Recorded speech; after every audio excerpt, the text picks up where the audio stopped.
fric. C'est une étude de l'ING récente qui parle de l'argent au féminin. 39% des femmes se sentent incapables ou mal à l'aise dans la gestion de leurs avoirs, contre seulement 28% des hommes.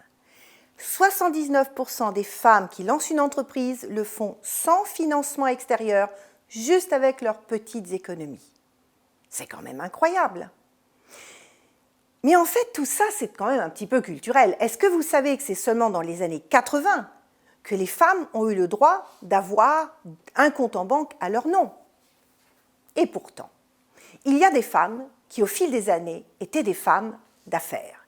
Ma propre grand-mère, qui était pourtant une cultivatrice, une maraîchère, gérait les comptes, faisait des prêts notariés. Elle gérait l'argent. Je vous avais déjà parlé d'elle. Vous savez, la grande amoureuse qui, quand elle a vu mon grand-père arriver dans sa maison à 30 ans, a dit « Le soleil est rentré dans ma maison ». C'était une amoureuse et une femme d'affaires et une maraîchère. Pourquoi? Parce qu'elle s'était autorisée, même si à l'époque ça ne se faisait pas, à gérer l'argent. Ma mère était aussi un esprit de banquière. Moi, j'ai eu la chance d'avoir dans mes gènes cette autorisation à gérer l'argent. Et pourtant, quand je suis coach, en tant que pilote de mastermind, en tant que créatrice de projets, de programmes en ligne, je me rends compte qu'il est encore difficile pour la plupart de mes clientes et pour moi-même de fixer les bonnes valeurs de mes produits, de mes prestations. Pourquoi? Parce que c'est comme si un plafond de verre financier nous limitait. Peut-être que vous vous sentez concerné. Est-ce que vous vous sentez limité financièrement? Ça peut être parce que vous ne savez pas définir vos besoins financiers. De combien avez-vous besoin pour être bien, très bien, mieux que très bien, pour contribuer au monde? Est-ce que vous savez placer votre curseur? J'ai mis beaucoup de temps à placer le mien.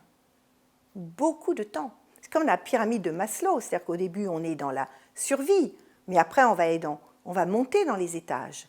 Et dans mon cas, ça a été long de comprendre. J'ai même construit une pyramide qui aide énormément mes clientes pour savoir où elle se situe et comment monter d'un cran vers l'autre. La première chose, c'est définir nos besoins. Mais très vite, on se rend compte que c'est culturel. Quelle vision avez-vous de l'argent? Est-ce que l'argent abîme les gens? Est-ce que l'argent, c'est sale ou c'est propre?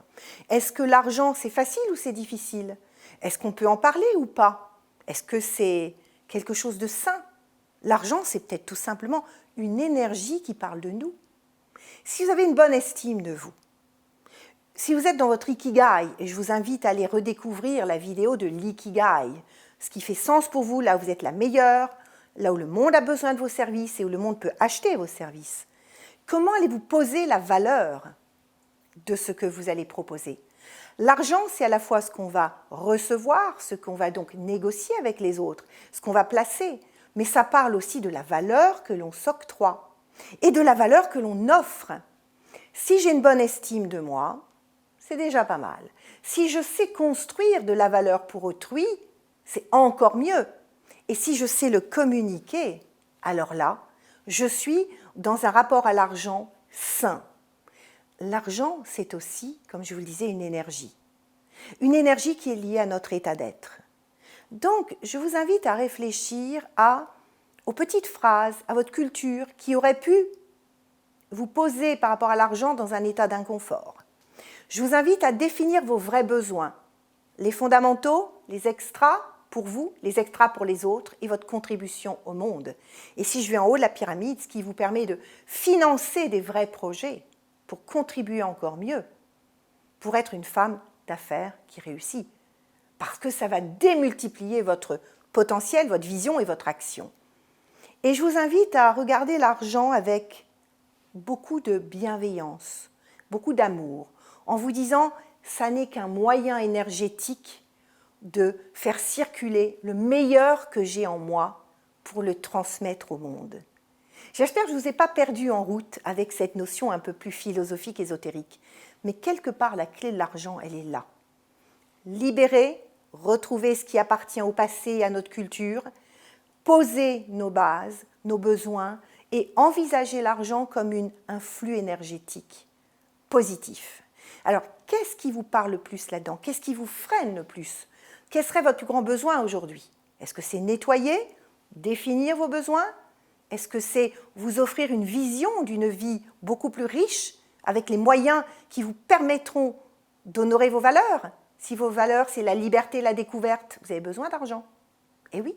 Là, je reviens des États-Unis. Ma société a pu me permettre de financer un mastermind aux États-Unis parce que j'ai mis au clair mon rapport à l'investissement et à ce que je vais recevoir pour pouvoir redonner. Donc, c'est ce triangle important à maîtriser, votre valeur, la valeur de ce que vous allez accorder et la valeur qu'on va percevoir de ce que vous donnez. Et là, vous allez être très fort. Donc moi, je vous invite, si vous avez envie, c'est un des sujets sur lesquels j'ai le plus travaillé, parce que punaise que c'était dur pour moi. Je me souviens le jour où mon mentor m'a mis, Jean-Luc Devacter, pour ne pas le nommer, que j'aime infiniment, m'a mis la barre très haute dans mon chiffre d'affaires. Je suis restée couchée 5 jours. 5 jours à ne plus pouvoir bouger tellement j'étais tétanisée. Parce que, quelque part, il avait touché un plafond à l'intérieur de moi. On en a toutes et tous. Et nous, les femmes, plus que les hommes. C'est historique. Encore une fois, il n'y a que depuis les années 80 qu'on peut gérer l'argent officiellement sans l'autorisation du conjoint. 80! Mon Dieu, mais c'est terrible! Je suis née en 56, vous vous rendez compte? Waouh! Donc, c'est possible. Alors, je vous invite à partager sous la vidéo, commenter, dites-moi ce qui vous parle, ce qui vous a ému, ce qui vous a touché, ce qui vous a fait mal peut-être. Et c'est possible de vous libérer. Et je vous invite vraiment à le faire. Et si je peux vous accompagner, ça sera avec bonheur. À bientôt.